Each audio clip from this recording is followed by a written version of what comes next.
Glória a Deus. Glória a Deus. Amém? Muito boa noite. A paz do Senhor. Sejam todos muito bem-vindos nesta noite. Uma alegria poder estar uma vez mais aqui com vocês, não é? Celebrando o Senhor, para que juntos possamos ser instruídos pelo Senhor. Amém? Muito bem, acredito que a grande maioria me conhece. Quem não me conhece, eu sou chileno, moro no Brasil há mais de 30 anos. E talvez você possa se estar perguntando, e por que não perdi o sotaque ainda, depois de 30 anos? É porque minha esposa disse que esse é meu charme. Então, como foi dito aqui pelo irmão, para eu continuar nessa paixão fervente, por assim dizer, com minha esposa, eu faço questão de não perder o meu sotaque. Ok? Mas estamos felizes de estar aqui nesta noite. Então, eu sou chileno, moro mais de 30 anos no Brasil, moro em Mogi das Cruzes, São Paulo, sou casado com a Sônia Cristina, sou casado e feliz. Amém? Isso é importante dizer. Acredito que isso é importante. Temos 2 filhos, a Miriam Cristina, a nossa filha primogênita, e o Pablo Miguel, o nosso filho caçula, não é? E estamos aí em Mogi das Cruzes, temos a responsabilidade de cuidar, de pastorear uma comunidade de umas 35, 40 famílias naquela cidade. E hoje estamos aqui com muita alegria, como o pastor diz, não é a primeira vez. Alguém lembrou dos acampamentos, não é? As primeiras vezes que eu vim nos acampamentos de jovens, não é? As primeiras vezes. Depois passamos a algum evento aqui com a igreja como um todo, e estivemos aqui, estávamos nos lembrando, parece que no último CQC 2019, parece que eu estive aqui, não é? Estavam vocês em um outro prédio, depois entrou a pandemia e ficamos em stand-by, não é? Em estado de espera, quase 2 anos, mas estamos aqui firmes e fortes, não é? Como sobreviventes, não é? Como remanescente. Amém? Muito bem. Eu queria começar com vocês, estava orando esta tarde, e queria começar em Lucas 24, como introdução. Ok?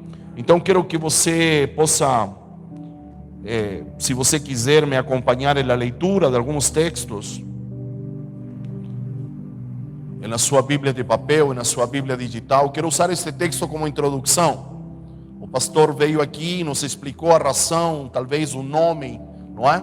Da intenção de por que nós estamos aqui, e ele usou o texto de Lucas capítulo 24, quase chegando no final, verso de número 49, não é? Algo que ele diz, e é muito importante destacá-lo. O capítulo 24 me vai mostrar um Cristo ressurreto, e isso faz uma grande diferença, ok? Dizer, não é um texto comum, não é só Cristo falando com aqueles discípulos que estão quase desistindo e estão voltando para a sua cidade, para a sua aldeia, e naquele momento Cristo les aparece ao encontro. Acredito que você conhece o texto. 2 discípulos caminham em Emaús e aparece o Cristo ressurrecto. Este primeiro detalhe é importantíssimo. Eu não vou me deter nisto, mas talvez amanhã eu me aprofunde um pouco mais nisto. A última vez que eu estive aqui, e se eu lembro, não é, falamos alguns momentos com relação a isso. Porque é importante que este texto é quando Cristo está ressurrecto, porque a encarnação permitiu que Jesus habitasse entre os homens. Ok? Diga comigo, entre. Muito bem, mas a ressurreição habilitou Cristo Jesus para habitar dentro dos homens. E aqui está a grande diferença. Então, quando olhamos o verso 49, certo? E não se movam da cidade, ou permaneçam até que vocês sejam revestidos, ele está falando de algo que não é relacionado com estar entre, mas estar dentro. Você está aqui ou não? Isso precisa ficar muito claro para você. A gente não se relaciona com um Deus que está fora, mas a gente se relaciona com um Deus que está dentro. Amém? É dizer, é claro, Ele está sentado em seu trono, Ele governa sobre seu trono, mas em mim, Ele estabeleceu seu trono em meu interior. ele estabeleceu uma repartição do reino, poderíamos chamar assim, um escritório do reino, e ele estabeleceu seu trono dentro de mim, e ele governa todas as coisas desde seu trono, mas a minha vida ele governa desde meu interior, porque ele está sentado em meu interior, ele habita em meu interior, eu sou o portador da vida de Deus. Me faço entender? Então isto vai fazer uma grande diferença, não é? Você pode vê-lo aí, certo? Eu vou verso 25, por gentileza. Verso 25. Diz: então ele lhes disse: como vocês custam entender, como demoram a crer em tudo lo que os profetas falaram. Olha que interessante este texto. E esta tarde o Senhor me falava sobre isso. Há um ouvir lento e há um ouvir rápido. Há um aprender lento e um aprender rápido. Por gentileza, você que está aí, não saia daí, mas se você me puder dar na tela, Hebreus capítulo 5, perdão, estava muito baixo aqui o microfone. Hebreus 5, verso 11. Vamos voltar aqui para entender esta declaração. Hebreus capítulo 5, verso 11.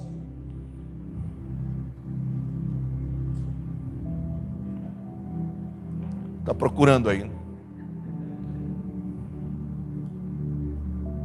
Enquanto ele procura, o apóstolo aos Hebreus, não é? Ele preparou, por assim dizer, uma aula, um tema. E quando ele se encara, como hoje aqui, perante as pessoas que o vão ouvir, ele percebe que elas não estão prontas para esse tema, não é? Qual tema, Dario? Ele queria falar sobre o sacerdócio de Melquisedeque, mas quando ele viu seu auditório, seus aprendizes, ele disse: essa verdade é muito para eles, e eu vou ter que recolher essa verdade, não vou poder declarar essa verdade na sua totalidade. E ele usa esta expressão: quanto a isto, temos muito a dizer com relação a esse tema, coisas difíceis de explicar, não é? Por uma razão, porque vocês se tornaram lentos para aprender.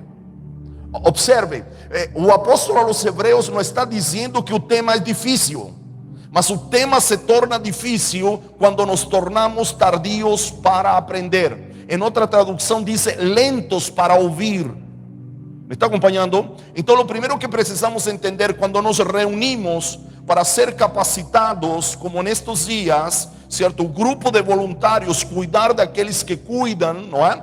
A gente precisa se predispor a ter um ouvido rápido ou a aprender rápido. E não necessariamente aprender lento ou ouvir lento. É uma escolha, poderíamos dizer assim. É um posicionamento. E vou lhe explicar que implica aprender rápido ou ouvir rápido, ok? Mas você precisa se dispor a ouvir rapidamente e, por consequência, a aprender rapidamente. E não ao contrário. Que seria aprender rapidamente? Alguém que, como muitos de vocês estão anotando, e depois vão chegar em casa e vão continuar mastigando ou ruminando aquilo que vocês estão ouvindo nestes dias.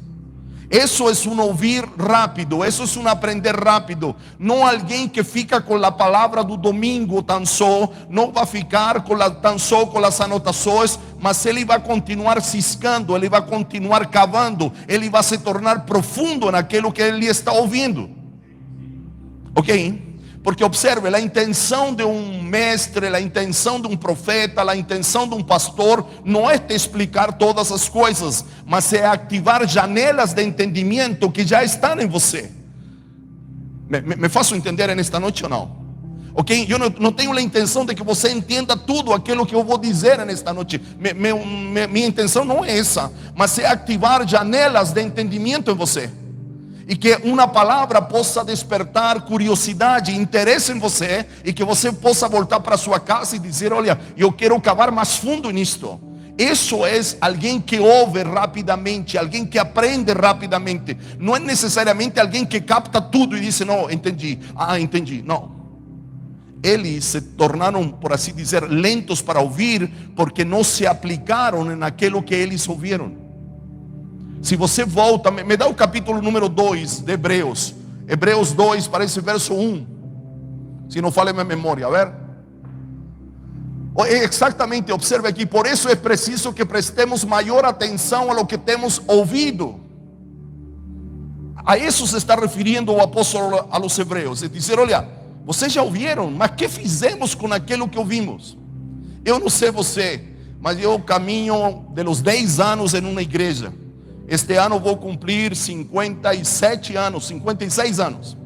Isso quer dizer, caminhando com a igreja, eu caminho 46 anos com a igreja. Isso não quer dizer que são os mesmos anos que caminho com Cristo, ok? Mas com a igreja eu caminho 46 anos. Eu já ouvi tanta coisa. Eu acredito que você, talvez você diga, olha, eu caminho com a igreja há 10 anos, caminho com Cristo há 8. Porque é diferente, não é? Não é a mesma quantia. Então, quantas coisas você tem ouvido? Você talvez possa dizer, igual que eu, tenho ouvido muitas coisas. Mas em quantas dessas coisas que ouvimos, a gente se aprofundou? Porque observe aqui, esse texto é fantástico para mim. Olha o que diz, vou lê-lo. Por isso é preciso, é necessário que prestemos maior atenção àquilo que temos ouvido. Para quê? Para que a gente não se desvie, para que a gente não se deslize, para que a gente não seja uma montanha russa que um dia quer e ao outro dia não quer, para que não sejamos uma montanha russa de emoções, para que não sejamos almáticos. Me está acompanhando? Não, observe, o apóstolo aos hebreus, e com isto não vou dizer que você não precisa orar, não estou dizendo isso, mas ele está dizendo assim, se vocês querem se manter firme, dêem mais atenção àquilo que vocês têm ouvido. Alô? Eu, Dario, vou lhe dar minha impressão, talvez o pastor possa concordar comigo. Às vezes, eu aconselho pessoas a segunda-feira, que estão passando por um problema, e quando eles me contam o problema, eu digo assim, se ele tivesse se aprofundado na ministração de 15 dias atrás, se ele tivesse pegado aquela palavra e tivesse mergulhado naquela palavra, não digo que ele não estaria passando pelo problema que está passando agora, mas ele teria ferramentas para enfrentar o problema que ele está passando. Porque de alguma maneira, querido, Deus nos canta a bola, Ele chega antes, Ele nos dá recursos antes para enfrentar conflitos, situações, Ele chega antes. Mas a gente não se apercebe. Então estes dias, você tem que ter um ouvido pronto para ouvir rápido. Que é isso? Vou me aplicar, vou anotar, vou chegar em casa, vou buscar um texto, vou ser instigado, parece que essa é a palavra, há algo a mais depois destes dias, depois de hoje, depois de amanhã, depois do domingo. Você tem que sair daqui, certo, nestes dias dizendo, o que eu vou fazer com aquilo que eu vou ouvir estes dias? Porque talvez o pastor disse, olha, eu não sei qual é a jornada do CQC que nós estamos, e você pretende participar de quantos mais? A pergunta não é quantos mais CQCs nós vamos ter, senão quando nós vamos colocar em prática aquilo que Deus já nos falou nos CQCs passados. Porque não podemos viver de CQC em CQC, por assim dizer. É claro, é legal este momento, uma vez por ano, sim, mas quando chegamos aqui, certo? A tua empolgação, talvez vou te assim, estourar o balão, não é? Tua empolgação, sim, mas quando chegamos aqui e dizemos um CQC mais, a pergunta que não quer calar é, e que nós fizemos com o que ouvimos no último CQC? Será que alguém lembra do que aconteceu no último CQC? Será que alguém lembra das últimas instruções que Deus deu? Então, um ouvir rápido é aquele que mergulha um pouco mais e não fica necessariamente com o que ouve aqui. Aqui, querido, é muito rápido, aqui é muito raso. Mesmo que você ache que a palavra do pregador é profunda, é dizer só ficar aqui e ficar com a água no tornozelo. A gente precisa avançar um pouco mais. Por isso, voltando para Lucas 45.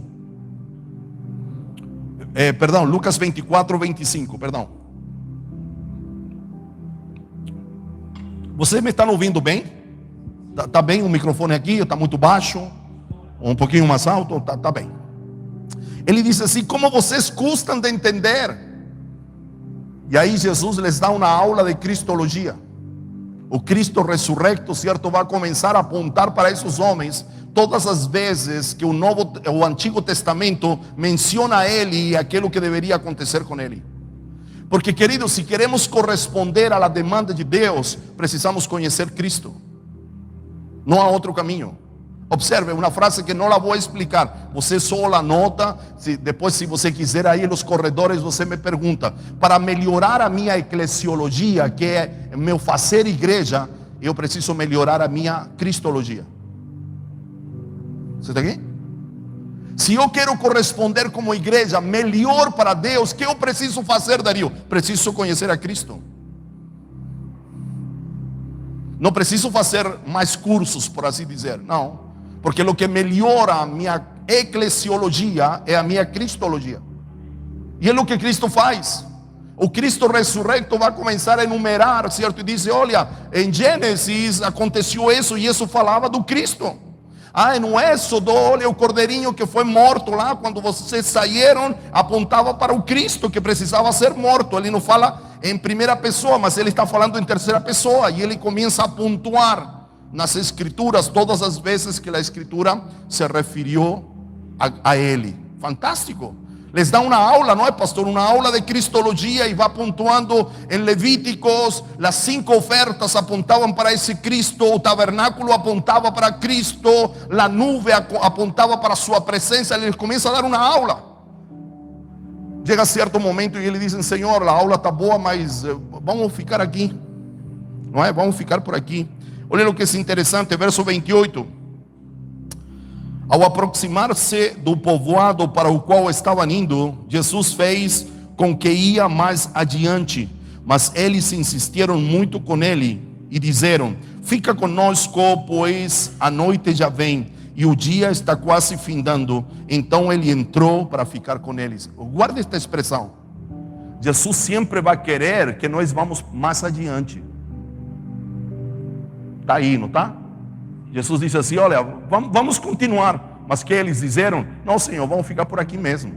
Porque a tendência humana é ficar onde está cômodo, onde é o nosso habitat, é no lugar. Mas Jesus los está incentivando, los está estimulando a ir mais adiante. Ele sempre nos vai estimular a ir mais adiante.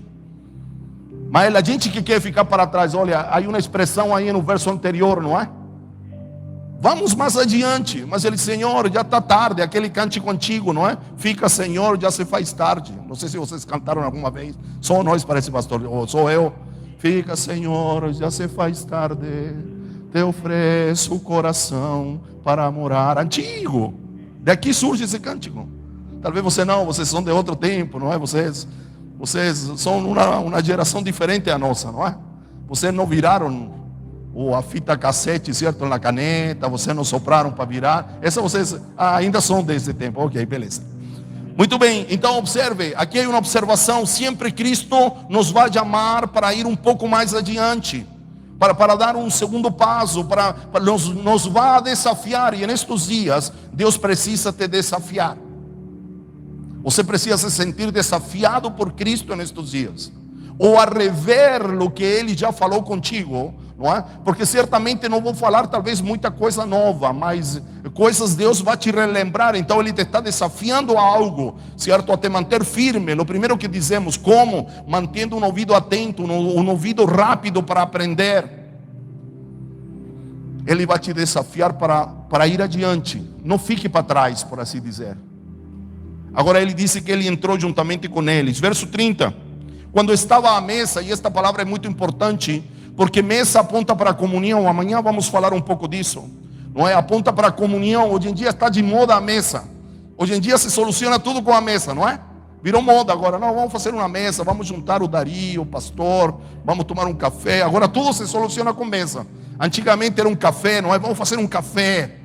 Mas agora entrou na moda da mesa. Não está errado. Mas mesa aponta para a comunhão, não necessariamente para tomar café. Então diz que Jesus entrou e se sentou à mesa. E aqui é um aspecto importante. Se sentou à mesa com eles e tomou o pão e deu graças. E partindo o pão, certo, deu a eles. Então os olhos deles foram abertos e o reconheceram. E ele desapareceu da vista deles. Perguntaram-se um ao outro: não estava queimando o nosso coração enquanto ele falava no caminho e nos expunha as escrituras? E aqui poderíamos dizer, aqui estamos começando o CQC. Observe aqui, uma coisa é ter coração aquecido, Outra coisa muito diferente é ter meus olhos abertos. Eu vou repetir. Não é? Uma coisa é ter o coração aquecido. Outra coisa é ter meus olhos abertos. A gente vive uma geração que canta e nada contra. Quero queimar. E ela quer ter um coração aquecido. Mas não posso parar com um coração aquecido. Preciso transitar, preciso ir adiante, preciso avançar. Para quê? Para que depois, após um coração aquecido, Deus abra meus olhos. Agora, observe, não vou me deter nisto. O que abre os olhos, querido, é me sentar à mesa e comer dele. Porque ele disse que partindo o pão, deu a eles o pão. E quando eles comeram, eles passaram do coração aquecido aos olhos abertos. Agora, pão é Cristo. Me está acompanhando? Pão, ele disse, João capítulo 6, é fantástico, sabe por quê? Há como diríamos, saber? Não sei como explico isso. Mas há como um padrão, acho que essa é a palavra, não é? Há como um padrão. Livro de Êxodo, no capítulo 16, ele fala do pão. E no capítulo 17, ele fala de água. Aí João escreve seu evangelho, e não é que ele escreveu capítulos e versículos, mas nessa divisão de capítulos e versículos, o capítulo número 6 fala do pão, e o capítulo número 7 fala da água, certo? João mantém a mesma ordem do Êxodo: primeiro o pão, depois a água. Me está acompanhando? Agora, Jesus reinterpreta o pão que descia para Israel e a água que brotava a rocha, e ele diz: o pão sou eu. Eu sou o pão que desceu do céu. Eu sou a água que salta para a vida eterna. Então, queridos, a única maneira de avançar de um coração aquecido a olhos abertos é que me alimente de Cristo. Que me assente à mesa, que desenvolva comunhão com Ele, porque mesa é comunhão. E amanhã vamos falar um pouco disso, porque tem a ver com a testemunha, não é? Empoderados para testemunhar. Quem é uma testemunha? Aquele que se senta à mesa para ver e ouvir. Amanhã vamos falar disso. Então, mas precisamos comer de Cristo. Cristo é o alimento altamente nutritivo para o desenvolvimento da nossa vida espiritual. Nós não precisamos de outra coisa, nós precisamos de Cristo, queridos. Nós precisamos comer dele, as nossas orações precisam estar centradas nele. Certo? Um tema antigo, certo? O pastor talvez teve nos dias de seminário, a centralidade de Cristo. Nós precisamos voltar para a centralidade de Cristo. Ele é o centro de todas as coisas. Tudo precisa girar em torno dele. E ele é o alimento altamente nutritivo para desenvolver a nossa vida espiritual. Se nos alimentamos corretamente, certo? Isto ficou mais claro para mim, não é? Em los dias que o Sistema Mundo chamou dias de pandemia, qual era o discurso daqueles dias? Precisamos manter em alta nosso sistema imunológico, sim ou não? Não esse era o texto, o discurso. E agora, para manter em alta nosso sistema imunológico, nós precisamos nos alimentar de maneira correta. Nós não podemos comer qualquer coisa, nós precisamos comer com entendimento. Se comemos Cristo com entendimento, nosso sistema imunológico, espiritualmente falando, estará em alta e nossos olhos serão abertos. Precisamos transitar, querido, do coração aquecido a olhos abertos. Ah, Dario, é ruim ter um coração aquecido, me emocionar, ser um pouco almático, me entregar em um louvor, me entregar em adoração. Não é ruim. É ruim quando você para no coração aquecido e você só tem o coração aquecido. Me faça entender? Ah, mas se eu vibro na oração, sim, mas você tem um coração aquecido, tão só. Você não tem olhos abertos. Isso é a segunda etapa, exatamente, pastor. E tem uma terceira que vamos ver daqui a pouco. Então, legal, meus irmãos. Olha, estou empolgado, não é? Estou entusiasmado, estou motivado, beleza, querido. Mas o homem espiritual que habita em você, ele não precisa necessariamente de motivação, ele precisa de inspiração. O homem espiritual que habita em você, certo, precisa ser inspirado e não necessariamente motivado, porque quem precisa de motivação é a alma. Alô? A vezes as pessoas dizem, não, aquele lugar há pouca motivação. Querido, se não há motivação, beleza. O importante é inspiração. Precisamos ser inspirados. E quem nos inspira? Não necessariamente a vida do pastor, isso ajuda, mas somos inspirados pela vida de Cristo. Se vemos Cristo em meu pastor, em meu líder, isso nos vai inspirar. Vamos a querer ser igual a Cristo que vejo em meu líder, que vejo em meu pastor. Não vou querer ser igual ao meu pastor, vou querer ser igual ao Cristo que vejo na vida de meu pastor. Por isso que precisamos de inspiração. Darío, é ruim motivar? Não é ruim, mas só motivação não vamos chegar a lugar algum. Porque como foi dito aqui, certo, querido, no evangelho vamos enfrentar problemas, vamos enfrentar dificuldades, vamos passar pelo vale de sombra e de morte, vamos enfrentar águas profundas, como diz Isaías, rios profundos, fornalhas aquecidas, cova de leões, há tantos exemplos. E para isso, nós precisamos ter nossos olhos abertos. E olhos abertos demandam uma boa nutrição. Ok? Dizer, e nutrição tem a ver com palavra, com oração, tem a ver, mas tudo isso precisa me levar a conhecer a Cristo, porque senão estou cheio de pregações e pouco de Cristo. Me faço entender? Se les abre os olhos e eles retomam a caminhada, é fantástico isso. Porque eles iam para Emaús, estavam fugindo, por assim dizer, do grupo, do primeiro grupo de apóstolos, faziam parte. Mas depois que seus olhos foram abertos, ele disse, olha, vamos voltar para Jerusalém, vamos retomar a caminhada. Ok? Agora observe, verso número, acho que é 45, não sei.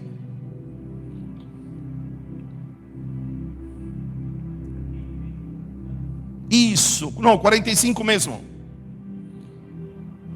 É que não queria me demorar muito na minha introdução, mas eu sou bom de introdução, vocês sabem disso, não é? Tenho amigos que dizem, cara, todas as introduções são melhores que o corpo do sermão, cara. São melhores essas introduções. Observe, aqui está a terceira etapa, como o pastor disse, a segunda. Depois, isto está tudo conectado, não é? É o Cristo ressurrecto, conversando, aparecendo a seus discípulos. Aqui está a terceira etapa do processo. Então, não é? Eu vou ler o 44. Ele lhes disse, foi isso que eu lhes falei enquanto estava com vocês, que era necessário que se cumpriese tudo o que a meu respeito estava escrito na lei de Moisés, nos profetas e nos salmos. Está falando de los escritos do Antigo Testamento. E aí ele lhe diz, então les abriu o entendimento para que pudiessem compreender as escrituras. Aqui está o terceiro passo.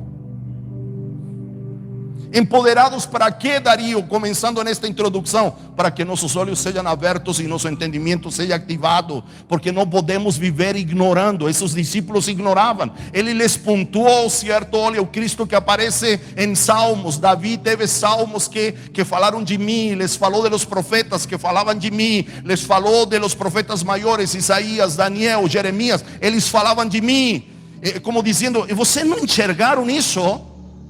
E ele disse, bom, então para que vocês se enxerguem, eu vou lhes ativar o entendimento. E aqui está o terceiro passo. Diga comigo, coração aquecido, olhos abertos, entendimento ativado. Queridos, se queremos conduzir outros, se queremos cuidar de outros, precisamos ter nosso entendimento ativado. Porque sobre nós pesa uma dupla responsabilidade, porque nós vamos a ter que ensinar, e em nosso ensino, na nossa condução, nós precisamos ser exatos. Esta é uma palavra, não sei se eu ministrei a última vez que eu esteve aqui, mas nós precisamos avançar da precisão à exatidão. Exato é sinônimo de ser fiel. Quem é fiel é exato. E para ser exato naquilo que comunicamos, para ser exatos naquilo que dizemos a outra pessoa, nós precisamos ter o nosso entendimento ativado.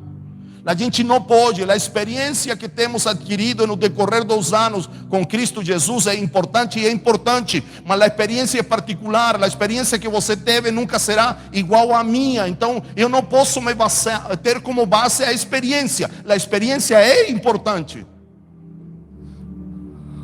mas eu não posso fundamentar o meu ensino, a minha instrução, o meu conselho só na experiência. Porque com certeza Deus atua com você de uma maneira totalmente diferente da minha. Sim ou não? Como digo, não estamos descartando a experiência, mas se fundamentar na experiência do outro, a gente vai dizer, então Deus tem que agir como agiu na outra pessoa. Não, Deus vai agir de uma maneira particular com você. A experiência é importante, a experiência me faz crescer em fé, sim, mas a experiência é sua. Você pode contar a experiência para alguém e vai ser útil, sim, mas para inspirá-lo. Lembram da palavra inspiração? Não para que ele espere que Deus atue com ele da mesma maneira como ele atuou com você. Aí começam as decepções. Porque a gente quer que Deus atue como atuou com o pastor. Diz, não, mas o Senhor respondeu a oração em 3 dias, então Ele vai responder para mim também em 3 dias. Não, mas observe, essa é a experiência de meu irmão. Comigo a lo melhor ele vai demorar 7 dias, mas não porque Deus quer demorar, senão porque eu preciso entender coisas. Porque cada um de nós tem um tempo e uma maneira de processar. Então observe, essa declaração que está no verso 49, que o pastor nos instruiu, o verso 49, ele disse, e les enviou a promessa, eu les envio a promessa de meu Pai, para que fiquem na cidade, hasta serem revestidos, e amanhã eu vou falar disso, não é? Revestido significa vestir-se de novo, entrar em uma roupa nova, isso significa revestido. Essa palavra no grego diz mergulhar em, é como sinônimo de ser batizado, mas agora não batizado nas águas, ser batizado em Cristo. Então ele disse, olha, vocês vão ficar, não vão sair daqui até que vocês vistam uma roupagem nova, como muito bem disse o pastor, porque os desafios que vocês vão enfrentar daqui na frente, não vão ser de um Cristo histórico, mas de um Cristo que carregam em vosso interior, e porque carregam Cristo, Ele les vai proporcionar uma roupagem, les vai proporcionar um poder, e a gente precisa entender um poder para quê? Que essa é outra coisa que não temos entendido.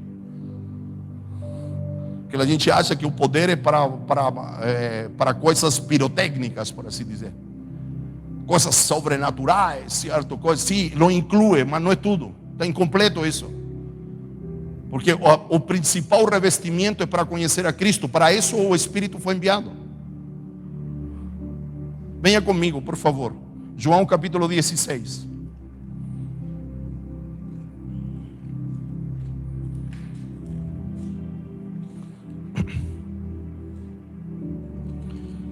A partir do verso 12, por gentileza. Você me está acompanhando? Sim? Todos aqui? Alô? Sim? Muito bem. Precisamos entender a razão de esse nos vestir de novo, de nos revestir. Poderíamos mudar a palavra de sermos empoderados. Empoderados para quê? Capítulo 16, verso 12. Que disse Jesus? Jesus sabe que tem pouco tempo, que Jerusalém está aí, a cruz está aí, e ele disse a seus discípulos: tenho ainda muito que lhes dizer, tenho muito a comunicar ainda, não é? Mas vocês não podem suportá-lo agora, vocês não têm estrutura agora, vocês não têm maturidade neste momento, mas eu tenho muito a dizer. Mas quando o Espírito da verdade, o Espírito de Deus vier, Ele vos guiará a toda a verdade. Não falará de si, ou seja, não falará dele, falará apenas o que ouvir, e lhes anunciará o que está por vir. Ele me glorificará, porque receberá do que é meu, e lo tornará conhecido a vocês. Tudo o que pertence a meu Pai é meu. Por isso eu disse que o Espírito receberá de lo que é meu e o tornará conhecido a vocês. A função primária do Espírito é me dar a conhecer Cristo. Essa é a função primária. Ele está dizendo aqui: olha, eu tenho muito tempo, eu tenho muitas coisas a dizer e pouco tempo. Vocês não têm estrutura nenhuma, mas não fiquem preocupados. Vocês não vão ficar sem essas verdades. Por quê? Porque depois de mim virá o Espírito da verdade, e Ele falará de mim para vocês. Tudo o que eu não consegui falar de mim para vocês, Ele falará, porque Ele ouviu quando meu Pai declarou sobre mim. Está acompanhando? Então a função primária do Espírito, daquele Espírito que nos empodera, é para conhecer a Cristo. Porque aquele que conhece a Cristo manifesta suas obras. Aí há sinais, milagres, prodígio. Sim, mas tudo parte de ser empoderados para conhecer a Cristo. Quem é a verdade? Quem é a verdade? Cristo. Que diz aqui, olha, mas quando o Espírito da verdade vier, Ele vos guiará a toda a verdade. A verdade não necessariamente é um conceito, a verdade não é somente uma ideia filosófica, a verdade não é algo, a verdade é alguém, a saber, Cristo Jesus. Depois da cruz, Deus nos fez transitar do algo ao alguém, de coisas para uma pessoa. Antes da cruz era um cordeiro, sim ou não? Era uma arca, eram objetos. Isso na teologia se chama de símbolos, de figuras, de sombras. Mas a cruz absorviu toda a sombra, a cruz absorviu todo o símbolo. E agora nós não procuramos coisas, não andamos atrás de um cordeiro para sacrificar. Agora se nos revela uma pessoa, a saber, Cristo Jesus. Então a verdade não é necessariamente um conceito, a verdade não é necessariamente uma ideia filosófica, a verdade é uma pessoa, certo? E a verdade não é dizer verdade ou mentira, a verdade é uma natureza, porque corresponde a uma vida. A verdade está acima de falar verdade ou falar mentira, queridos. Não sei se me faço entender. Porque a gente diz assim, não, mas eu estou na verdade porque falo verdade. Mas esta verdade que é Cristo Jesus está acima de falar mentira ou falar verdade. Porque essa verdade tem uma essência, tem uma natureza. Então esse Espírito da verdade me conduzirá a toda a verdade. Me falará dessa verdade. E aqui, certo, é importante esclarecer. A palavra verdade vem do grego aletheia. E um dos sinônimos de verdade é realidade. É dizer, esse Espírito da verdade me introduz na verdade. Me introduz na realidade de Deus. E quem é a realidade de Deus? A realidade de Deus é Cristo. Deus não tem outro papo, Deus não tem outro assunto. Tudo gira em torno de seu Filho. Ele, certo, planejou um propósito eterno. Para quê? Através de seu Filho. Ele fez um pacto eterno com seu Filho. E através de seu Filho, Ele estabeleceu seu propósito, estabeleceu seu pacto e nos trouxe para Ele. Porque Ele não tem outro tema. Então quando falamos de ser revestidos, estamos falando de entender por que nos foi dado este Espírito. Alô, você está muito quieto, tá? A minha Bíblia é igual a sua, tá? Ah, ok, o pastor tá demais hoje, o pastor, ó. Não se fala com a boca cheia, não é, pastor? Fantástico. Me está acompanhando? Então nós precisamos entender, empoderados para quê? Eu vou reforçar essas ideias amanhã. Empoderados para testemunhar, ok? ¿Qué implica ser uma testemunha? Sabe, eu sou do tempo onde o pastor, lá na minha igreja, onde eu me converti, a última quinta-feira de cada mês era o culto dos testemunhos. Então fazia o louvor, uma palavra de abertura, o louvor, e depois deixava o microfone aberto para os irmãos. E aí os irmãos vinham, não, este mês, olha, passei por um problema assim, mas Deus, era lindo. Mas a gente traz isso, que dar testemunho é falar de lo que Deus faz em nós. Não é? Que nos ajudou no trabalho, que nos abriu uma porta de emprego. Mas dar testemunho é anunciar Cristo a outros. Esse é o testemunhar da Escritura. Não necessariamente contar que Ele me abriu uma porta de emprego, que eu estava doente e Ele me curou, que meu filho caiu, certo, de uma altura e não aconteceu nada. Tudo isso é importante. Eu posso dar testemunho, mas o testemunho da Escritura não é que falemos de nós, que falemos dele. Alô? Então, se eu sou empoderado para ser testemunha, como diz Atos 1:8, certo? Eu preciso conhecê-lo a Ele. Porque se eu não conheço, eu vou falar o que dele? Por isso, esse Espírito, a função primária desse Espírito é me dar a conhecer a Cristo, para que eu o anuncie. para que eu esteja pronto a dar a minha vida, porque essa palavra testemunha, certo? É mártir. Se eu não conheço alguém, eu vou dar a vida para alguém que não conheço? Não. Então a gente precisa entender esta introdução, não é? Aí eles colocaram, acho que tenho meia hora a mais, eu vou avançar aqui um pouquinho, pode ser? Posso avançar? Senão fico a minha introdução e complica aí. Mas precisamos estabelecer esse trilho, ok? Eu sei, queridos, que o que eu falei, não sei, meia hora até agora, não sei quanto tempo, está desconstruindo algumas coisas que você entendia. Eu sou um profeta. O profeta se move assim. O profeta não precisa profetizar necessariamente. O profeta está aqui para arrancar, para poder plantar. Ele está aqui para derrubar, para poder construir. Então quando você escuta uma palavra desta, certo? E diz, meu Deus, mas aonde estava aquele homem? Aonde estavam aqueles textos, meu Deus? De onde ele tirou tudo isso? Olha, ele olhou os textos que eu sempre li, que carreguei aqui, certo? E ele, olha como ele os destrinchou. Isso é uma percepção profética do texto. Porque os profetas não estamos aqui necessariamente para profetizar e dizer que te vai acontecer isso ou vai te acontecer aquilo. Os profetas estamos aqui, certo, para trazer clareza, para que possamos corresponder à demanda. Porque depois da cruz, a palavra profética é mais corporativa que individual. Ela precisa afetar o corpo. Mas a gente ficou, certo, de maneira primária. Ficamos em que? Nessa palavra profética que afeta só o indivíduo. E profetizamos ao indivíduo e esquecemos de profetizar ao corpo. E como profetizamos ao corpo? Através da Escritura. Porque não há nada novo debaixo do céu. Deus já deixou tudo estabelecido. Mas a gente quer buscar pele nova, a gente quer achar se o anjo tem ali asas pink ou violeta, cara. De que? Não, é dizer, já está estabelecido. Tudo o que nós precisamos saber já está aqui. Não há mais. Mas esse Espírito, esse empoderamento, esse revestimento é para que nós possamos conhecer a Cristo e possamos dá-lo a conhecer a outros, ok? Eu estava conversando com um pastor e ele me disse, Dario, seria interessante nós falarmos daquilo que produz em nós, não é? Ou o que Deus espera com esse empoderamento, além daquilo, obrigado querido, daquilo que já conhecemos, anunciar, comunicar, que vamos falar amanhã um pouquinho disso.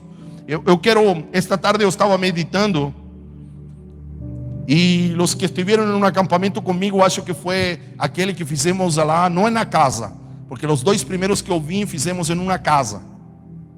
E depois vocês alugaram como, não sei, um sítio, um parque. Naquele lugar, naquele parque ou naquele sítio bem estruturado, eu ministrei já esta palavra e vou ministrá-la de novo hoje. Então alguns de vocês vão dizer, não, eu já ouvi o Dario falar acerca disso. Ok? Mas eu vou usar esse texto para falar algumas características de lo que produz esse revestimento em nós. Beleza? Então eu quero que você possa abrir Gênesis capítulo 24. Ok? Vamos tratar de baixar essa palavra da teoria à prática. Ok? Porque às vezes somos muito teóricos e pouco práticos, sim ou não? Então falamos, mas vamos a tratar de baixar essa palavra um pouquinho da teoria à prática. Capítulo 24 do livro de Gênesis. Ok? Vou lhe contar a história para que a gente possa avançar. Abraão está velho. E ele tem uma preocupação, ele tem uma inquietude. Seu filho Isaac está solteiro. E Abraão entende que ele não pode morrer sem fazer o casamento de seu filho, não é? Deixá-lo casado para que ele dê continuidade. Então ele chama seu servo mais antigo e mais fiel da casa, o Damasceno Eliezer.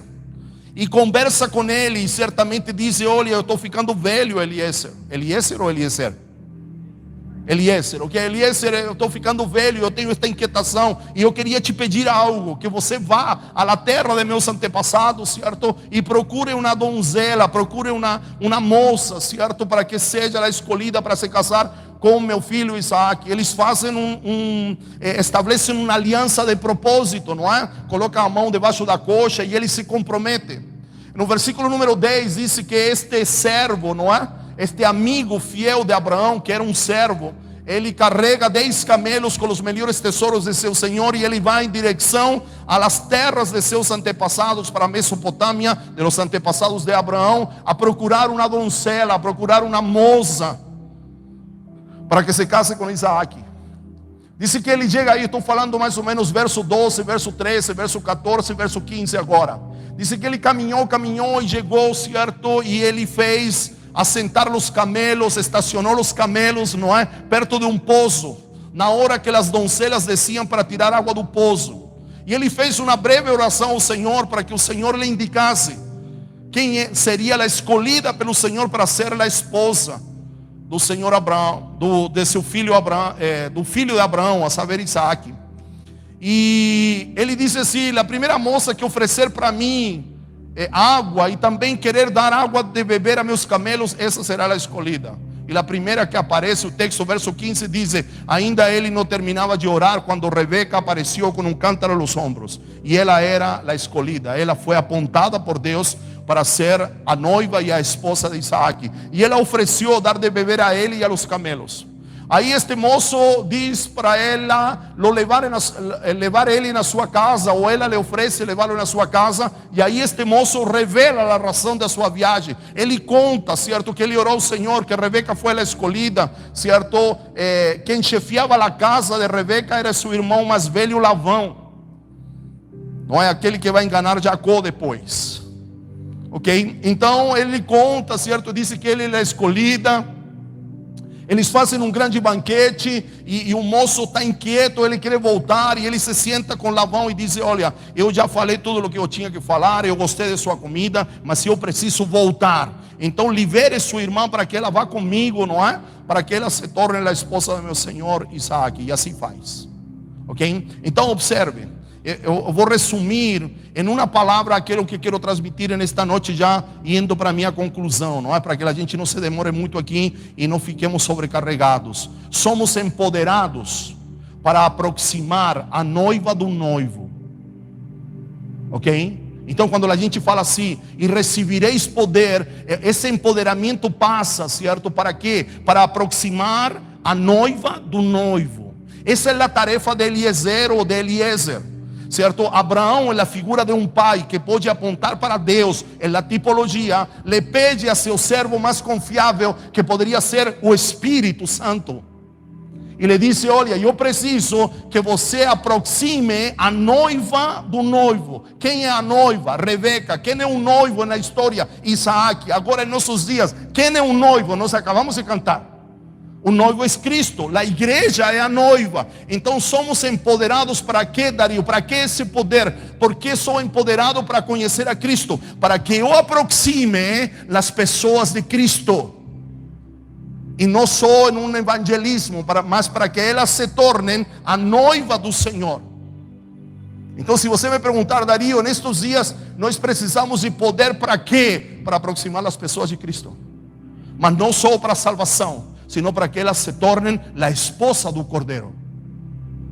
¿Me está acompanhando nisto? Agora, aqui há algumas características. A primeira característica que quero compartilhar com você, que vai gerar este empoderamento, está no versículo 1 e no versículo número 2. Por gentileza, Gênesis 24, 1 e 2. Abraão já era velho. Não, ainda velho, de idade bem avançada, e o Senhor em tudo o tinha abençoado. Disse ele a seu servo mais velho da sua casa, que era o responsável por tudo quanto tinha: ponha a mão debaixo da minha coxa. Primeira característica, que esse poder vai me habilitar a ser leal. E estou diferenciando lealdade de fidelidade, porque esse espírito, esse empoderamento, certo, do qual estamos falando, vai me tornar mais fiel para com Deus e leal para com meus irmãos. Me acompanham nisso ou não? Diz que esse moço era alguém que tinha acompanhado Abraão na sua trajetória. Ele tinha sido leal a Abraão, e porque ele tinha sido leal a Abraão, Abraão lhe tinha confiado o cuidado, a responsabilidade de tudo aquilo que ele tinha. Darío, ¿cómo aplicamos isso?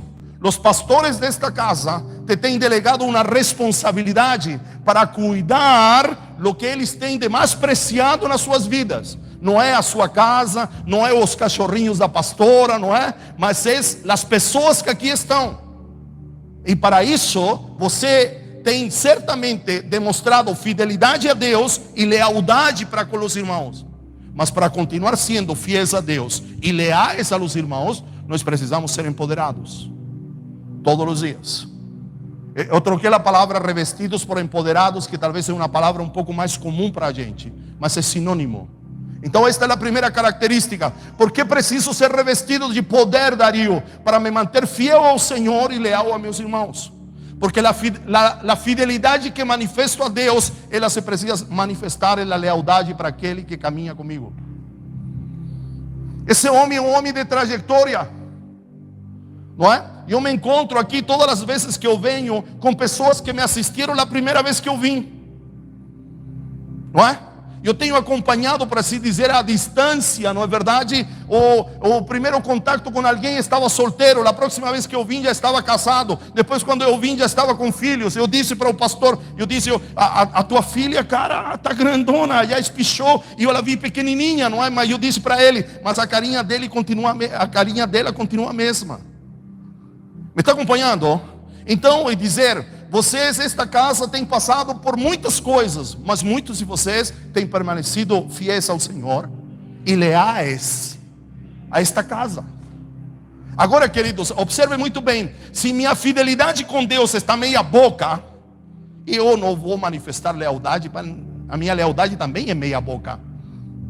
Porque a fidelidade, a lealdade é construída na fidelidade que eu tenho para com Deus. Me está entendendo? Porque não é só lealdade às pessoas, a lealdade é gerada na minha fidelidade com Deus. Quem é fiel a Deus se manifesta leal com as pessoas. Você está aqui ou não? Insisto, quem não tem um exercício de fidelidade correto perante Deus, não vai importar romper vínculo com as pessoas. Querido, e para ser leal, você não precisa concordar com tudo, e não estou falando de pecado, ok? Me faço entender nesta noite ou não? Está claro para você? É dizer, não precisamos pensar o mesmo. Precisamos pensar o mesmo com relação a Cristo, com relação a seu reino e com relação à igreja. Agora, se o pastor gosta dos santos e eu gosto do São Paulo, pouco importa, porque isso não está no reino. Então nós vamos continuar caminhando juntos, ele torcendo pelos seus santos e eu torcendo pelo São Paulo. Porque a vezes a gente pensa que para andar juntos a gente precisa pensar em tudo igual. Não precisamos pensar em tudo igual. Precisamos pensar igual em relação ao rei, em relação ao reino e em relação à sua igreja. Em isso precisamos concordar. No demais, se você gosta, não sei, de café amargo e eu gosto de café, certo, com açúcar, se gosta de tapioca, não é? E eu como pão francês, não importa, vamos caminhar juntos. Sabe por quê? Porque há algo maior que nos une. Nós temos os mesmos gostos ou as mesmas preferências. Então este homem se tornou leal. É um homem de trajetória. É um homem que acompanhou Abraão em parte muitos anos da sua vida. E em retribuição à sua lealdade, Abraão lhe confiou uma responsabilidade. Uau, tremendo isso. Esses primeiros 2 versículos já dá um chute na canela fantástico. Sim ou não? Sim, porque às vezes nós queremos nos tornar responsáveis ou queremos cooperar, querido. Assim como Cristo confia seus negócios em pessoas fiéis, nós confiamos responsabilidades, ministérios em pessoas leais. E a lealdade, querido, passa por muito mais que estar presente em todos os encontros do dia domingo. Essa é outra coisa que a gente precisa mudar. A gente fala assim, não, mas aquele irmão estava todos os domingos, parecia tão fiel. A gente tem caído, certo, igual que os cartões de crédito. Parece que porque a gente vem no culto, a gente ganha pontos, ganha milhas, não é? Então a gente não estava em todas, então isso me deu pontos, então eu posso trocar por uma bênção, eu posso trocar por alguma coisa. Não, fidelidade, querido, se mede muito mais que estar presente um dia de domingo, ou todos os dias domingo. Fidelidade para com Deus e lealdade para com as pessoas se mede de uma maneira além da frequência. Mas muitas vezes nós caímos no engano de medir lealdade por frequência. por aquele que frequenta a minha casa. Não, mas ele frequentava a minha casa, sim, mas e aí? Alô? Perfeito? Então essa é a primeira característica, somos empoderados para isso. Segunda característica, você que está anotando, eu vou ir um pouquinho mais rápido aqui. Diz que Abraão e este moço fizeram uma aliança, aliança de propósito. Porque há alianças de propósito. O que implica uma aliança de propósito, Dario? Nos juntamos para alcançar um objetivo em comum. Quando se alcançou o objetivo em comum, a aliança se tornou obsoleta, porque se cumpriu. Este homem fez uma aliança de propósito. Qual era a aliança? Eu vou para a terra de teus antepassados e eu vou trazer a moça. Havia condições. O moço lhe disse, certo, vou ver daqui a pouco, mas se a moça não quiser vir, eu posso levar teu filho de encontro à moça? Não, de jeito nenhum, de jeito maneira, certo? É a moça que tem que vir ao encontro de um noivo, e não um noivo ir onde está a noiva. Me está acompanhando? Segundo, do versículo 2 ao 9, segundo princípio aqui, somos empoderados para estabelecer aliança de propósito.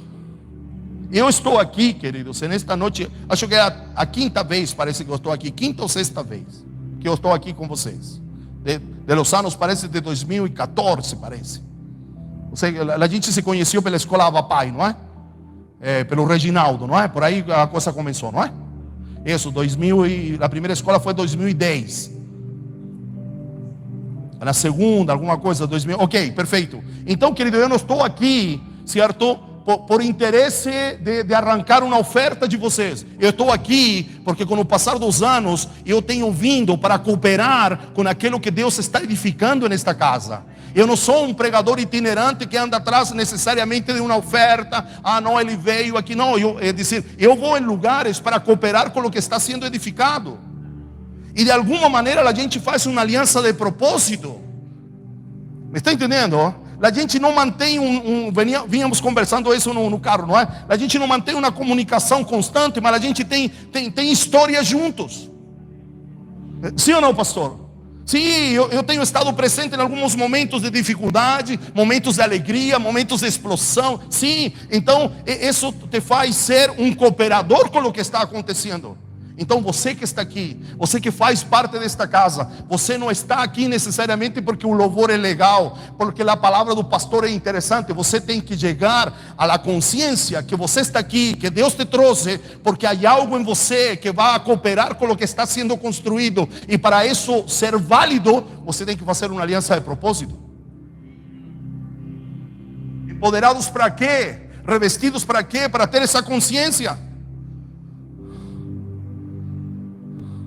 Esse homem diz, olha, você não volta aqui sem a donzela, sem a moça. Mas se a moça não quiser vir, leva o seu filho. Não, ficou tudo claro. Então passa a mão. Sabe, passar a mão pela coxa é expor a parte íntima. Não é só a coxa. Quando você levanta a coxa, certo? Aparece a seus genitais. Essa é a ideia.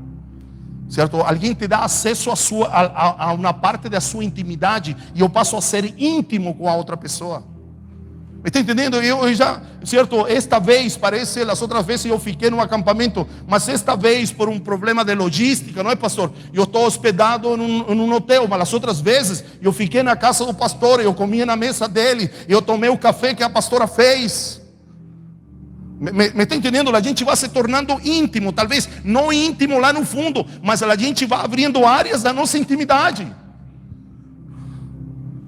Esse poder nos empodera para isso. Porque também a gente não pode abrir a nossa casa ou a nossa vida para qualquer pessoa, sim ou não? Você está muito calado, gente.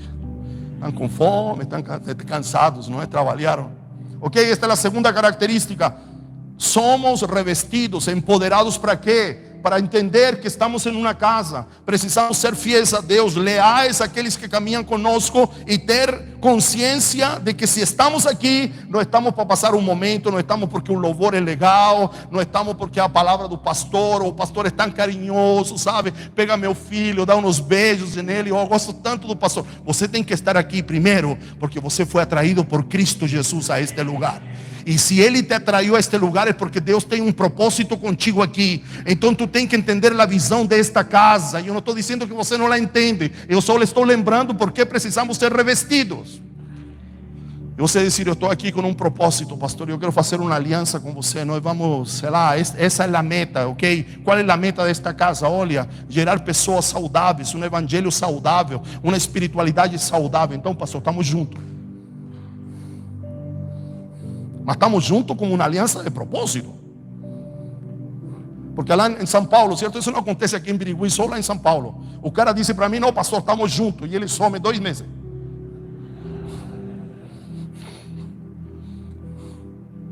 Então eu sentei com um desses caras, eu disse, cara, nós temos um problema de léxico, temos um problema de dicionário.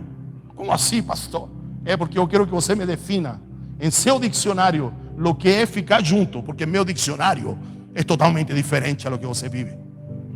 Porque você disse para mim, não, pastor, estamos juntos, e você some 2 meses, cara. Então eu quero entender como define você estar junto, porque como eu defino estar junto, está sendo incoerente. Aliança de propósito, segunda característica. Terceira, proatividade. Empoderados para quê, Darío? Para ser proativo. Entende o que é ser proativo? Proativo é ver a lâmpada queimada e não sair comprando. Mas dizer, pastor, a lâmpada se queimou, o Senhor quer que eu compre. Mas não dizer assim, a lâmpada queimou, mas esse não é trabalho meu. Isso não é ser proativo. Querido, observe, daria um CQC para o próximo ano. Um escravo não tem proatividade. O escravo só faz o que pedem ou o que mandam. A mentalidade de escravo rouba a minha proatividade. Agora, entenda, proatividade, como digo, não é sair fazendo o que você quer fazer, é você ver e se reportar e dizer, pastor, a lâmpada queimou. Me reporto a alguém, falo com quem, ou o Senhor quer que eu compre. Me está entendendo? Não é ver a lâmpada queimada e sair comprando, não, porque há estruturas, não é? Há um tesoureiro, não sei, ou de repente há um almoxorifado, é assim que se chama, e talvez há uma lâmpada. Então, não é dizer, eu vi a lâmpada queimada e eu saí e fui comprar. Não, dizer, pastor, a lâmpada queimou. Ah, sim, filho, então vamos falar, sei lá, com o irmão Manuel que está encarregado lá, ele tem lâmpada para trocar. Beleza, pastor. Se a lâmpada não existe, aí você disse, pastor, o Senhor quer que eu compre. Ah, não, mas precisamos procurar o tesoureiro. Falou, pastor, eu vou, eu compro, peço uma notinha e depois o tesoureiro me embolsa.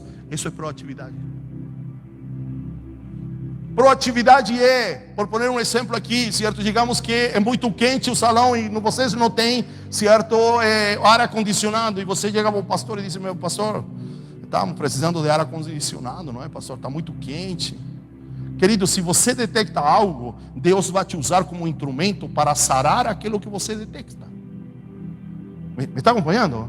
Por exemplo, se você sente que estamos, ou um exemplo mais prático, não tem bebedouro com água gelada, e você diz, pastor, aqui é muito quente, não é? E não temos nenhum bebedouro com água gelada, certo? Se você detectou isso, vai ser o primeiro a meter a mão no bolso, para dar uma oferta para comprar o bebedouro.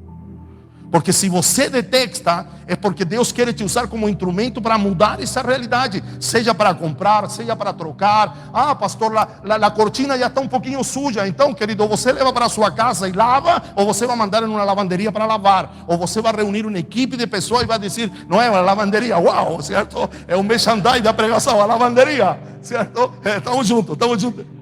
Estamos juntos, né?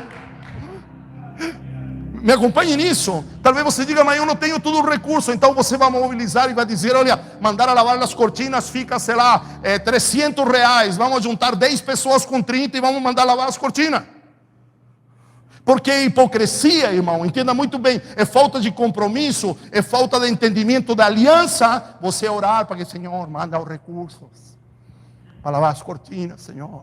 Estão muito empoderadas. Já nos dá vergonha olhar para aquela. Eu estou só falando, não estou dizendo que a cortina está suja, não estou mandando recado para ninguém.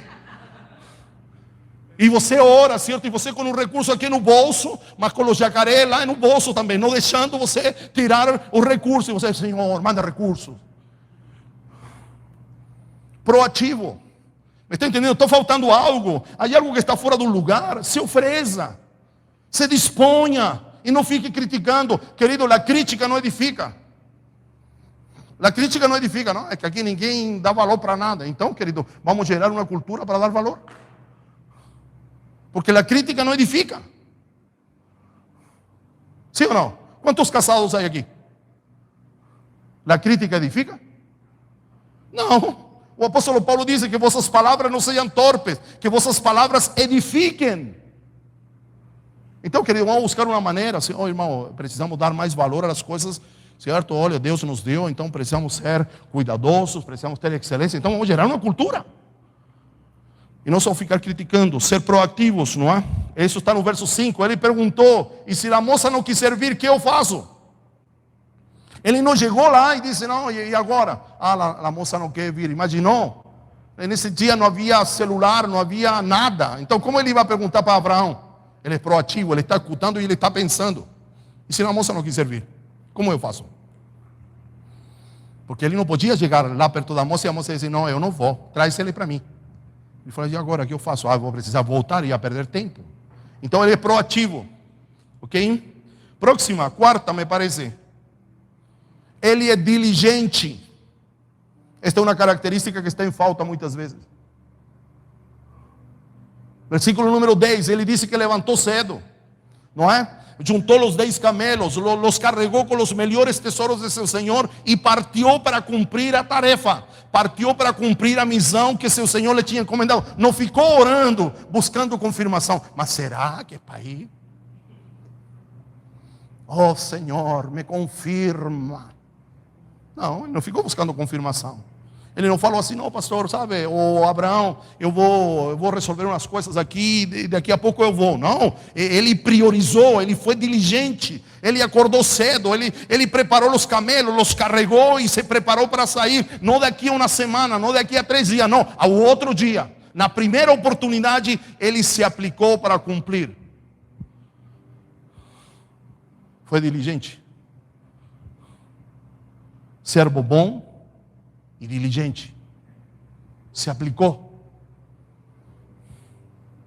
Querido, tudo isso eu estou falando o porquê precisamos ser empoderados. Eu não estou dizendo, talvez você diga, não, mas nós somos diligentes. Ok, beleza. Não estou dizendo que você não é.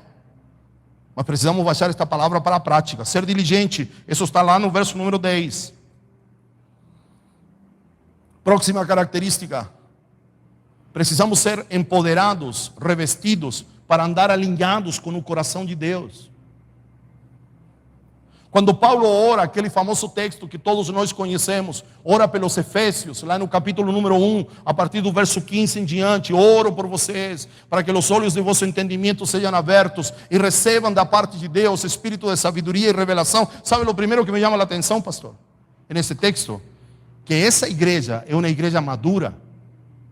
É a igreja onde Paulo passou mais tempo com ela, a igreja dos Efésios. E Paulo está fazendo esta oração. Ele não está orando, chamamos assim, pela igreja da Galácia, dos Gálatas, que tinham problema. E ele falou, não, Senhor, abra os olhos deles, do entendimento deles, para que eles recebam espírito de sabedoria e revelação, para que eles entendam a vocação a qual o Senhor os chamou e possam desfrutar da herança em Cristo Jesus. Mas está falando para uma igreja madura, uma igreja que fazia por onde. Aí ele ora e diz assim, para que recebam espírito de sabedoria e revelação. A sabedoria vai me apontar o que fazer. Então, por que preciso de sabedoria? Para saber como resolver, o que fazer em determinada situação. E a revelação que Paulo chama aqui, é o que vai me dar o tempo e a maneira de executar aquilo que precisa ser feito. Eu vou repetir porque isto é importantíssimo. O Espírito Santo me empodera para quê? Para saber o que precisa ser feito. Ah, pastor, precisamos pintar esta parede. Beleza. Quando e como vamos pintar? Quem vai pesquisar a melhor tinta e o melhor preço? E não sair comprando em qualquer lugar, me está entendendo? Porque a gente é bom de sabedoria, não sei se me está acompanhando nisto. A gente sabe o que tem que ser feito, mas a gente erra no tempo e na estratégia, na maneira de fazer. Ou seja, nos falta de essa revelação que Paulo fala. Sabemos o que precisa ser feito, mas queremos fazer de nosso jeito, da nossa maneira. Queremos comprar a tinta que a nós nos parece melhor, ou queremos às vezes pichinchar muito. Não sei se você sabe, não é? Que em algumas coisas, o preço baixo é sinônimo de má qualidade. Um preço mais alto é uma qualidade melhor. Não em todas as coisas, mas em coisas a gente não pode só comprar o mais barato, porque a vezes o barato sai caro. Então ele anda alinhado, não é? Isso se expressa no verso 11 ou 14, quando ele busca a orientação de Deus. Ele estaciona, certo, los camelos na beira do poço. Ele faz uma oração, ele coloca algumas, chamamos assim, não condições, mas provas para ele entender que Deus está com ele. Então está alinhado com o coração de Deus, porque não simplesmente por saber o que tem que ser feito, a gente já tem que sair correndo para fazer. Não, a gente tem que parar agora, beleza. Sabemos que temos que pintar essa parede, mas qual será o melhor tempo? Nestes dias está um pouquinho frio, então, olha, quando está frio demora mais em secar, ou vamos ter que comprar uma tinta que seque mais rápido. Tudo isso é importante. O que acontece conosco? A gente sabe o que tem que ser feito e a gente faz de nosso jeito. A gente não espera o tempo, não é? A gente não espera a estratégia, a dinâmica, a gestão de tudo isso. Você me está acompanhando, sim ou não? Estão entendendo? Está claro para vocês, não é? Então vamos lá, próximo.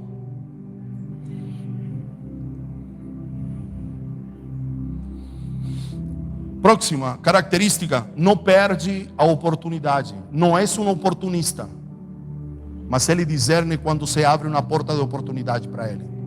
Me está entendendo? É diferente. Não é o mesmo, certo, ser oportunista a entender quando há uma porta aberta de oportunidade, como Paulo diz, não é? Isso está lá nos versos 16 ao 21. Diz: a jovem era muito bonita e virgem. Nenhum homem tivesse relações com ela. Rebeca desce à fonte, encheu seu cântaro e voltou. O servo apresentou-se ao encontro dela e disse: por favor, dê-me um pouco de água de seu cântaro. Ele não esperou outra, ele tinha orado. Ele disse: a primeira moça que aparecer, essa é a escolhida. Então ele diz: é ela. Está acompanhando? Então ele entra pela porta da oportunidade. Ele não é oportunista. Ok, o texto continua, verso 17, verso 18. Beba, meu senhor, disse ela, e tirou rapidamente dos ombros o cântaro e lo serviu. Depois lhe deu de beber. Depois que lhe deu de beber, disse: tirarei água também para seus camelos até saciá-los. Assim ela esvaziou depressa seu cântaro no bebedouro e correu de volta ao poço para tirar mais água para todos os camelos. Sem dizer nada, o homem a observava atentamente para saber se o Senhor tinha ou não coroado de êxito a sua missão. Esse último texto é fantástico. Sabe por quê? Porque a Rebeca está se esforçando. Ela vai ao poço, tira água e dá para os camelos. Você já deu? Não, nenhum de nós deu água para camelos, sim ou não? Mas pelo menos eles bebem como, sei lá, como mínimo uns 50 litros de água, cara. E são 500 litros de água. É uma caixa de 500 litros. E ela talvez tenha um vaso, ela tem um balde de 10 litros. Aí calcula quantas vezes ela foi, certo? E tirava o balde e trazia e despejava, e trazia e despejava. E o servo quieto, só de olho. Vai e volta, vai e volta. Se eu fosse a Rebeca, eu falaria: ô moço, me dá uma ajudinha aí. Não está folgando muito? Mas ele tinha feito, certo, um acordo com Deus. Me está acompanhando? Ele tinha dito: a moça que aparecer, que oferecer água para mim e para meus camelos, essa será a escolhida. Então ele estava deixando que Rebeca completasse a tarefa, para ele ter plena convicção que aquilo que ele tinha orado, Rebeca era a resposta à sua oração. Em outras palavras, somos empoderados para não ser palpiteiros, corneteiros. Já viu? O homem não esperou, não falou: ela ofereceu água para mim, é ela. Não, ela disse: para mim e para meus camelos. E esperou até que o último camelo terminasse de beber. Me está acompanhando? E sabe o que eu aprendo com isso? Que eu preciso esperar que o Senhor complete o milagre, e não sair gritando pelo milagre apenas ele aconteceu. Não. Talvez você não seja desse tempo, mas eu estava aqui no Brasil quando houve a troca de cruzado novo de cruzado a real, uma coisa assim. e ficou por um tempo 1 a 1. Não é? O dólar e um real estavam pau a pau. E as pessoas compraram carro em dólar. Não sei se alguém lembra disso, mas se compravam carro em dólar aqui. E as pessoas chegaram lá no culto da bênção e disseram: Deus me entregou o carro. E botava aquele adesivo, não é? Lá atrás, foi Deus que me deu. Ele pagou a primeira prestação, ele pagou a segunda, ele pagou a terceira, ele pagou a quarta. E depois virou, certo, a economia do Brasil. E ele não teve mais condições de pagar o carro que ele tinha comprado em dólar. Aí o banco tomou, aí o pátio estava cheio de carros. O Senhor que me deu, o Senhor que me deu, o Senhor que me deu, o Senhor que me deu. Por que te estou dando esse exemplo? Porque a gente é corneteiro. A gente não espera que Deus consume. A gente grita antes. É como o Galvão Bueno, certo? Que já grita o gol e depois tem que engolir porque não foi gol. Agora com o VAR, certo? Com o VAR, agora é complicado. Gritamos gol e depois hay que esperar 5 minutos para ver se é gol. Então este homem esperou. Ele aproveitou a oportunidade. Ele não atrapalhou. Ele ficou observando, não porque ele não queria ajudar, sino porque ele tinha orado ao Senhor para que Rebeca completasse a sua missão. Próxima característica, eu me perdi, não sei se é a sexta, a sétima. Aí vocês são melhores. Sétima. Bom, aí vocês se põem de acordo, ok? Somos empoderados para ter prioridades claras. Prioridades claras. Isso está no verso 33, certo? Eliezer diz, certo? Depois que lhe trouxeram a comida, não é? Ele se levantou e disse: não comerei enquanto não dizer o que eu tenho a dizer. Disse Labão para ele: então fale. Imagina, parece que desde onde morava Abraão até onde Rebeca morava com sua família, aproximadamente, parece que a geografia diz 1.200 quilômetros. São Paulo, Brasília. Entendeu? O cara vinha com fome, cara. Aí o homem faz o banquete, aí ele se levanta, certo? Assim como faz os brindes, não é? Toca lá no copo e diz: olha, mas eu não vou comer enquanto eu não dizer a razão pela qual eu estou aqui. Esse homem é um homem de prioridades claras. Ele não encheu o bucho primeiro. Ele não satisfazeu, é assim que se diz, ele não colocou satisfazer, a prioridade de satisfazer as suas próprias necessidades. Ele disse: olha, a comida está boa, a comida está cheirosa, mas ela pode esperar, porque eu só vou comer quando eu dizer a razão pela qual eu estou aqui. É um homem de prioridades claras. É um homem que tem tempo para o projeto de Deus. É um homem que deixa de lado as suas próprias preferências e seus próprios gostos para dizer sim, não é? Para a prioridade de Deus. Querido, essa ideia, certo, que Deus que tem que ser o primeiro, ela precisa ser ajustada, porque na lista de Deus só tem Deus, e Ele é o primeiro, do primeiro ao último. Agora, em outra lista, você tem sua vida, seu trabalho, sua família, porque a nós nos ensinaram assim, não sei se você é desse tempo, não é? Deus é o primeiro Deus, não é? Depois a família, não é? Depois o trabalho e depois o ministério, mais ou menos assim. Você já ouviu isso ou não? Agora, essa escala de prioridade é perigosa. Sabe por quê? Porque aquilo que está no primeiro lugar, dependendo de nossa atitude, despenca do primeiro para o segundo. Ou não? Quando a gente estava desempregado, quando a gente não estudava, a gente vivia com Deus, vivia na igreja. Arrumamos um emprego, não, agora não posso. Então o emprego tomou o primeiro lugar. Me está acompanhando ou não? Então quando ele fala que ele é o primeiro, ele está numa lista única e exclusiva, só para ele, porque ele nunca vai despencar do primeiro lugar. Agora, a minha família, o meu trabalho, meus estudos, o ministério, estão em outra lista. Não estão na mesma lista. Porque Deus não quer competir com minha família, não quer competir com meu trabalho. Senão eu tenho que me manter aqui. Eu vou fazer algo para que ele não se ocupe tanto no trabalho, porque se ele se ocupa muito no trabalho, eu vou despencar do primeiro lugar. Não é como o campeonato brasileiro, que um está lá em cima, depois está lá embaixo. Não funciona assim. Porque Deus, Ele quer ser o primeiro e Ele é o primeiro. É pedagógico quando Ele diz: olha, buscai primeiramente o reino de Deus, ou buscai primeiramente o meu reino. Isso é pedagógico.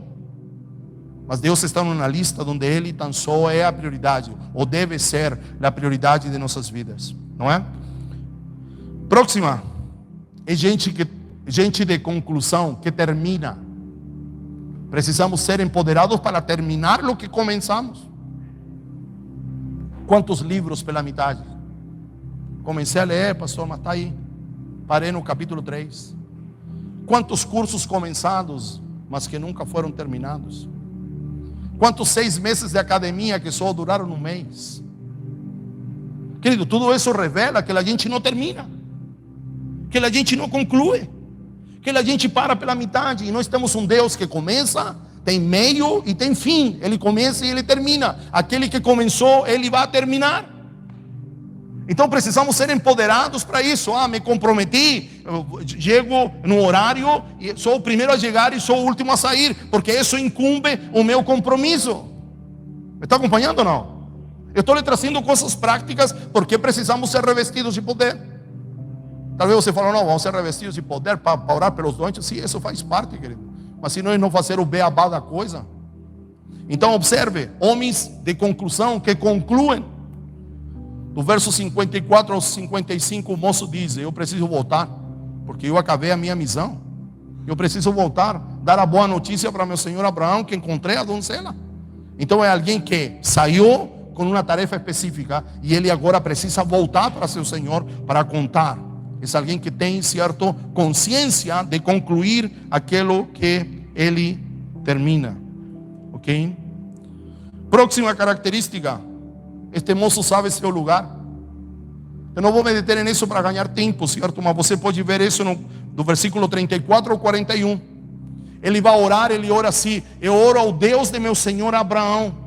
Quando ele se apresenta a Labão, ele diz aqui: eu estou porque meu senhor Abraão me mandou. Ele sabe o lugar dele. Ele não diz aqui, não, eu estou aqui, eu sou o cara. Não é? Não, ele sabe que está enviado por alguém, que ele representa alguém, certo? E essa é a figura que Paulo usa do embaixador. Eu estou aqui porque represento um país, represento um governo, represento um presidente. Eu estou aqui não porque eu quero estar ou para comunicar a minha verdade. Eu sou representante de alguém que me enviou. Então nós precisamos ser empoderados para saber qual é o nosso lugar. Para a gente não querer chamar a atenção mais daquilo que é. Porque você não quer chamar a atenção para nós, não é? Queremos ser a última Coca-Cola do deserto, a última bolacha do pacote. Então, mas ele sabe qual é o seu lugar. E por último, é alguém que presta contas. É aquele que vai e ele precisa voltar para dizer como tudo aconteceu. Querido, quem trabalha em uma empresa e viaja pela empresa, tudo o que ele consome, certo, hotel, almoço, ele precisa pedir uma notinha, sim ou não? E depois dar, não sei, prestar conta, não sei, para o departamento de finanças, alguma coisa. No único lugar, cara, que a gente não presta conta é aqui na igreja. Ou não? Lá, no Ninho das Águias, eu estabeleci uma cultura de que se a pessoa falta no encontro de dia domingo, não é necessariamente o pastor que tem que chamar para ele, para saber por que não veio. Senão é ele que precisa se reportar, não para pedir autorização, senão para dizer: olha, não vou estar presente porque vou em um aniversário, não vai ter nenhum problema, eu vou te abençoar. Ele diz: mas por que tenho que fazer isso? Porque quando tu falta no trabalho, tu avisa. Mas como assim? Claro, se tu avisa para teu patrão, certo? E tu não avisa aqui dentro do contexto da igreja, isso quer dizer que tu dá mais valor para o trabalho que para a tua vida de igreja. Ou não? Cara, mas eu tenho que pedir autorização? Não, tem que avisar só. Alô? É alguém que presta contas. Depois a gente, essas pessoas que não prestam conta, eu estou falando de São Paulo, não daqui, ainda tem a cara de pau depois de dizer: olha, ninguém sentiu a minha falta, ninguém me ligou. Querido, quando a Escritura fala de plantar para colher, fala de tudo. Isso inclui tudo. Isso inclui que se você reclama de um bom dia, a paz do Senhor, você tem que dar bom dia e paz. Diz: não, mas chego nesta igreja, ninguém me dá bom dia. Quando as pessoas reivindicam isso para mim, dizem: não, é que estou aqui e parece que ninguém me enxerga. E eu digo: e tu enxerga quem? É que no dia do meu aniversário ninguém me ligou. E tu liga para quem? porque de repente a gente só exige. Mas isto é uma rua de mão dupla. E precisamos ser empoderados, não é? Revestidos de poder. Você diz, não, mas para isso, claro, para entender que isto é uma rua de mão dupla.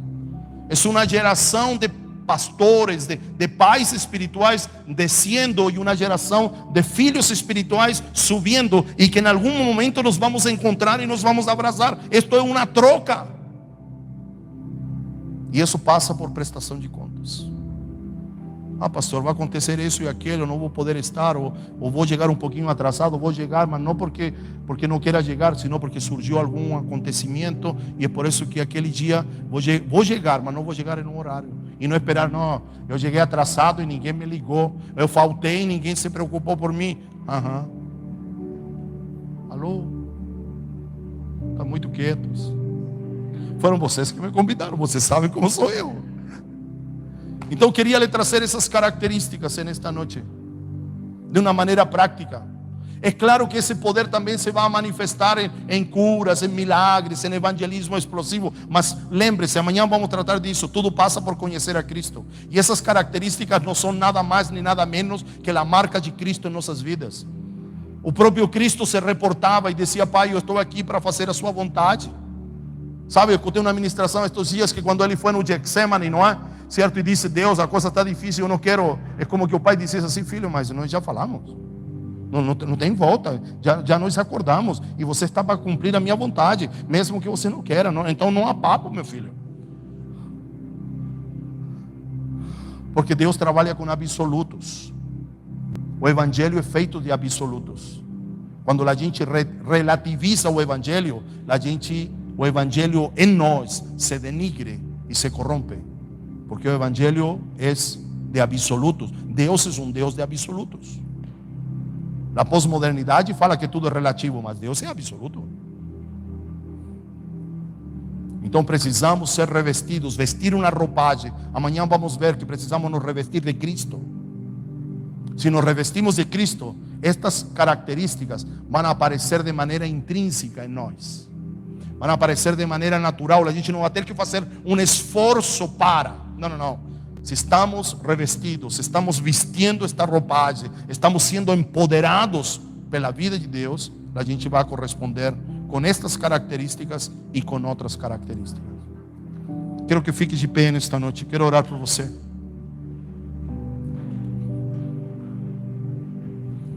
Quero orar por você. Amém? Eu sou seu amigo, tá bom? Talvez pareci. Eu já fui mais feroz. Eu já fui mais. Não fui mais feroz? Eu já fui mais feroz. Não, agora estou mais velho, cabelinho branco. Estou mais doce, mas eu já fui mais feroz já. Então eu quero dizer que eu sou seu amigo. E que eu estou aqui para cooperar com aquilo que Deus está fazendo na sua vida. Não é? Essas características não são para dizer que não estão em você, senão para que você veja por que precisamos ser revestidos, empoderados. Não é? Não necessariamente para essas coisas pirotécnicas ou miraculosas. Se nós não conseguir entender a essência e aplicá-lo nas coisas pequenas, como aplicaremos em outras maiores? Vamos orar. Senhor, te damos graças nesta noite. Obrigado por este tempo. Obrigado por tudo aquilo que o Senhor está fazendo nestes dias. Obrigado, Senhor, pelo alinhamento que o Senhor está produzindo aqui nesta casa. Certamente, Senhor, quando nos reunimos em um seminário, em uma conferência, o Senhor desconstrói para poder construir. O Senhor nos leva a desaprender para voltar a aprender. O Senhor desmonta para voltar a montar, Senhor. Senhor, e nós queremos nos submeter a isso, Senhor. Senhor, precisamos nos alinhar com Teu coração, como nós cantamos em algum momento aqui. Precisamos nos alinhar com Teu coração. Precisamos de esse poder, Senhor, para poder corresponder à demanda, corresponder à expectativa de Deus, Senhor. Senhor, para que nós possamos anunciar, Senhor, aquilo que estamos conhecendo, para que nós possamos falar daquilo que nos está sendo comunicado pelo próprio Cristo, através do pastor, através do mestre, através de meu discipulador, Senhor, indiferente do instrumento que Deus usa para esta verdade. Nos submetemos, Senhor. Queremos entender que precisamos, Senhor, ser empoderados para aproximar a noiva do Senhor, para aproximar nossos irmãos do Senhor, Pai. Senhor, para que estejamos prontos, Senhor, como nós cantamos, Senhor. Estejamos prontos, Senhor. Quando o Senhor, na trombeta tocar, nós poder dizer: Senhor, eis-nos aqui. Senhor, como Jesus falou, completamos, fizemos, consumado está. Como o apóstolo Paulo disse: acabei, completei. Não parei pela metade, enfrentei problemas, enfrentei dificuldades, mas o mais importante é que o Evangelho progrediu, o Evangelho avançou. Para isso nós precisamos, Senhor, ser empoderados por Ti. Precisamos, Senhor, manter uma plena comunhão com o Espírito, que é o agente empoderador, Senhor, que é o agente, Senhor, que nos reviste de esse poder. Poder para quê? Para viver de maneira coerente aquilo que nos tem sido entregue. Viver de maneira coerente à demanda de Deus, viver de maneira coerente à vocação que o Senhor nos encomendou. Sejamos pastores, sejamos ministros de adoração, sejamos pastores de crianças, pastores de jovens, pastores de adolescentes, seja qual seja a nossa atividade, Senhor. Nós precisamos ser empoderados, precisamos ser revestidos de este poder para poder corresponder à demanda destes dias. Porque sempre é como a mesma demanda, Senhor, mas com o passar dos anos há dinâmicas diferentes para corresponder à demanda. E nós precisamos ser atualizados pelo Teu Espírito, empoderados, atualizados, revestidos de poder, para poder anunciar, para poder comunicar, para poder ajudar na edificação do corpo de Cristo. Obrigado por esta primeira noite, Senhor. Senhor, que o Espírito Santo continue trabalhando conosco, Senhor, com tudo aquilo que nós ouvimos, que durante a noite nosso Espírito possa reciclar aquilo que nós ouvimos, Senhor. O que nós oramos e pedimos, Senhor, confiando em Teu amor, confiando na Tua graça e em Teu favor, em nome de Jesus.